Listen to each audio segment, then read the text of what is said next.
Capcom, a remake of one of the most pivotal games of the 2000s and a personal favourite of mine. Go ask your friends at Bloober Team how much you're going to have to do to win me over on this. Want to be one of the first outlets to get a review code? Well, consider your foot in the door. Now let's go down the list. Is the bingo line still in? Yes, it is. The bingo line's still in. Dismantle the pyre. Is the Tetris inventory management still in? Yes. Is the overly enthusiastic Cockney merchant whose presence everyone mysteriously accepts like he's Dr. Fucking Who still in? Yes, although slightly more South African these days. That's fine. Is squeaky voiced midget Napoleon still in? Yes, indeed. What about being chased over a bridge by a giant robot squeaky voiced midget Napoleon?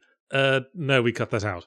Well, what's the fucking point then? In all seriousness, it would be very mealy-mouthed to spend this review reciting an itemized list of every single set piece that was in the original Resident Evil 4 and that the remake has cut out for one reason or another. So let's do that. The descending ceiling bit's gone, the killdozer bit's gone, the lava castle room's gone, the boss fight with it is gone, and it probably cost a lot of money to license the character from the Addams Family estate. Alright, the RE4 make would probably be perfectly serviceable to a newcomer who'd only played recent RE games, although towards the beginning they might accuse it of ripping off RE Village, shortly before my broken bottle enters their jugular vein, but it turning out merely serviceable was exactly what I was afraid of. The original RE4 was a historically explosive boost to the flagging series and action games generally, and none of that can be recaptured. All the remake's going to do is bring it up to a state of homogeneity alongside the RE2 make and the RE3 make, both heavily RE4 inspired incidentally, and now I've said RE so many times I'm worried the director of the movie Hereditary is going to think I'm trying to get his attention. In short, oh Danny boy, the bland is calling. And I was absolutely certain it was never going to be as hilariously camp as the original, because top-level game development these days is too try-hard serious to aim for the deliberate crap B-movie vibe, and that's exactly what happened. Leon now resembles a sulky teen wearing daddy's trousers, rather than an insecure person's idea of an action hero who was sick the day the rest of the class was taking one-liner lessons. Ashley no longer comes across as screechy, jug-eared first act of the Jason movie fodder, but a traumatized, frightened girl, which I guess makes sense, and that's the general pattern, really. They took the knob that's got camp on one end and sensible on the other, and just clicked it a couple of notches to the right. So now Ada's default outfit is something that would actually be practical outside of a Chinese brothel. With this shift, the game feels decidedly restrained. Another thing that got cut is the thing where the villains hack into Leon's comms device in the second act and for the rest of the game call him up every now and again to spend a few minutes very unconsciously yes-anding each other's smug one-liners, which was the main source of RE4's really iconic and memorable crap dialogue lines. Funny thing is, the achievements you get for beating the bosses are all named in reference to those original lines, but to do that and cut them from the actual game smacks of mixed messaging. It's like they're saying,